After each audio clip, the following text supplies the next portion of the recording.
under the bright lights. I want to be on the Broadway stage. Tiger Rag Radio is on now. Back inside the Super Chevy Dealers of Louisiana studio, Jeff Palermo along with Todd Horn and Glenn Gilbo. It's been a while since we've had our next guest on. It's always a pleasure when we do get him on the Max Home Hotline. That's WAFB TV Sports Director Jacques Doucet. Jacques, who recently won a battle to get his Twitter account back. Or your X account. First of all, congratulations on that, Jacques. But first of all, we did want to start this interview here on a serious tone. Obviously, the tragic death of Kyren Lacy on Saturday. You were one of the first. In fact, you were, I believe, the first one to report it, that Kyren had, at that time, I think you just reported as that he had died. But just kind of give us an idea of, just a sense of, because you had an opportunity to talk with a family member, whether it be late Saturday night or early Sunday morning when you caught wind of this. How, if you could, kind of maybe peel back the curtain and how this all went down, if you could. Well, it's obviously a very sad situation. There are no winners in this.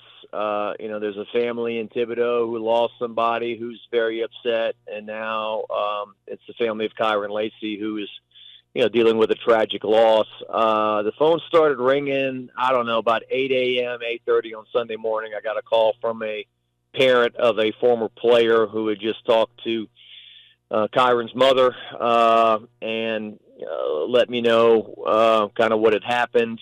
And I think I had done a couple of X searches online. There was some Twitter account called Go Cheese or something that's got like a 1.4 million followers that had put something out about it. And then I think Nick Underhill, who's obviously an outstanding journalist, had put something out about it as well. John Eads, who works at our station, does a great job. He had brought Kyren's father in to the station before the season started, and I had his phone number. And, it was like one of those calls I really did not want to make. I said, well, he's either going to answer it or he's not. And he answered the phone call, and, I tried to be as consoling and as gentle as I could with the situation. But long story short, he did confirm to me that Kyren had passed away. He had said that we had no idea it was this bad. We had no idea it was this bad.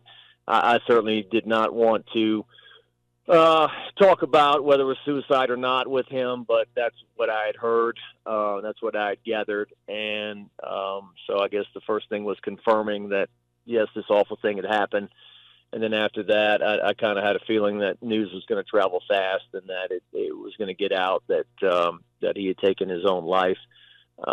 It was, I believe, from what I was told, Kyren's mother was concerned with him, that he had been acting erratically, and so she took him out of Louisiana. She lives in Houston. Kyren's mother is a counselor, I believe, at a high school in Houston, and he had been in Houston for a couple of days. I believe Kyren's mother was at a prom, like as a chaperone or someone working at the high school prom that evening, and I think Kyren was with his maybe his aunt and his brother. He was with a couple of family members, grabbed a gun, was acting very, erratically. Maybe there was a struggle for him not to leave. I think that's when the gun got fired into the ground. He takes off, and I think there's maybe, I don't know, this is where things kind of get lost in translation. I think from their side of things, where it's described as a police chase, like you robbed a bank or something and he's taken off from the police. But I think what happened was the family called for a wellness check. They called him, or the police were tailing him. And then perhaps at that point, I don't know, Kyren got scared. He panicked, but that's where he shot himself, took his own life, and then the car crashed. But, obviously it's a rough story. The neighborhood I live in, Eddie Kennison, the 13-year NFL player, and played at LSU in the 90s there. He runs a little coffee shop up front in our neighborhood, and it was like a who's who of guys in the 90s gathering around Sunday morning because they know Eddie works there and to come hang out. And it was Eddie Kennison, Kevin Falk, Cecil Collins, Rondale Mealy, a bunch of guys from, the who's who of LSU football in the 90s. They were all talking about it and how, obviously upset about it. I heard from Kim Mulkey. Kim Mulkey was very distraught and upset about it, that he took his life. He didn't have to do that. So, it was a big chain reaction of events on Sunday morning. A beautiful day outside, but obviously a dark day for LSU. Jacques, the charges that he was possibly facing, how much? I mean, I know obviously that it played a role in this, but was that the biggest driver in all of this, or there's other things going on in his life that was that his father had mentioned that he had been acting erratically over the last couple of weeks? Well, I mean, he's 24 years old, and I would have to think that one way or the other, this was going to be resolved by the time he was 30, and I don't know if he was going to spend any time in prison or not. And it's important to mention that there's a family in Thibodeau who, lost somebody, a veteran, a 78-year-old. Herman Hall. Herman Hall, that, look, just imagine if it was your dad or your grandfather or whoever, and something like this happens, and LSU fans on one side just blindly defend Kyren Lacy, you'd probably be upset. And on the other side, I think there were certainly a lot of people that crucified Kyren Lacy online and called him a murderer and this and that. So it was just an ugly situation on both sides. I talked to somebody likewise in my neighborhood who's from Thibodeau, says the town's very divided on what happened that night and who's at fault. But obviously that was weighing very, very hard on Kyren. Now, I think, no disrespect or whatever, but I see people, some of these headlines say LSU superstar Kyren Lacy. He was not a superstar. He was a good player. He was not, Malik Neighbors or Odell Beckham or those guys. He was a good player who went to UL Lafayette and had done very well at LSU. I don't know what would have happened, where he would have been drafted if this doesn't happen. 4th round, 5th round, maybe. Definitely not 1st round. But now with this, maybe he thought, look, I'm not going to get drafted. There's a lot of pressure on these kids to do well, to make it to the NFL.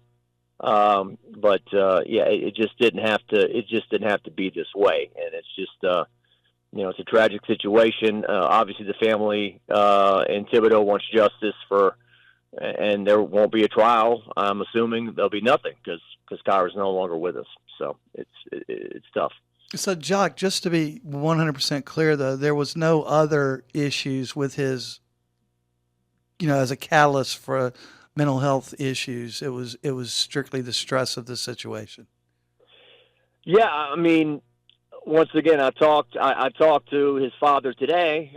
Made a call to him and chatted. And I think the arrangements will be out soon. From what my understanding is, it's going to be not this Saturday, but next in Thibodeau. But they're nailing that all down. But I think that's what it's going to be. But I just asked him. I said, if you had one message to get out, what would it be? And he said, bother your kids. Just bother them. Talk to them.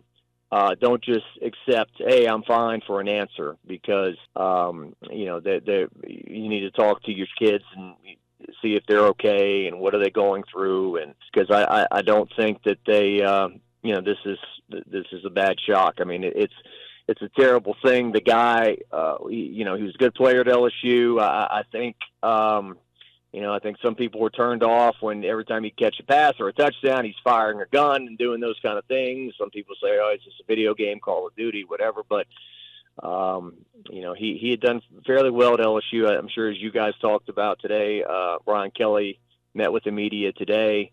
From my understanding, LSU had a team meeting at noon on Sunday to discuss this, and players were supposed to be interviewed today, but they shifted into Thursday to give them more time to kind of deal with this, process it. And Brian Kelly, took to the podium today and said good things about Kyren. But I don't know of anything else going on with Kyren other than the weight of all of this and what he was dealing with, and just getting attacked online. Right.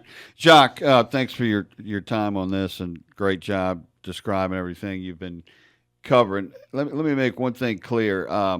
So when Kyren left in a car, and we were told it was not a high-speed chase. So that follows with what you said. So the family called the police, and they were worried about Kyren, and the police were kind of in surveillance of him. So it wasn't like it was this, they were trying to chase him to arrest him, is kind of what you were saying. Is that accurate?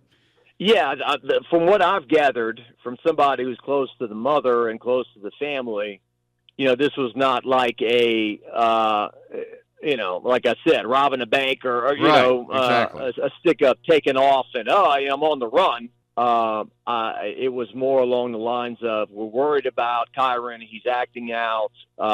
He took off. He's got a gun. Please, find him. Right. And from what I was told, it was on Houston, 59 North that becomes 69 North freeway area there. Right. And I think that, I don't know what happened, but if maybe he saw the police behind him and all the troubles he's dealing with. Exactly. And it got scared. God, that's so sad. Yeah, that's horrible. That is tragic. Jacques, thanks for really painting a picture of what happened here in Kyren's final hours of his life. We appreciate your time. We got to get you back on where we can talk about things that are not so heavy, but this was certainly something that shocked everybody once they heard the news, and excellent reporting as usual by yourself. Well, thanks a lot. We need to get back to Paul Maneri and Jim Hawthorne impersonations next time I come on. So. Yes, for sure. We will definitely do that. All right. Thank you, Jacques. We appreciate it.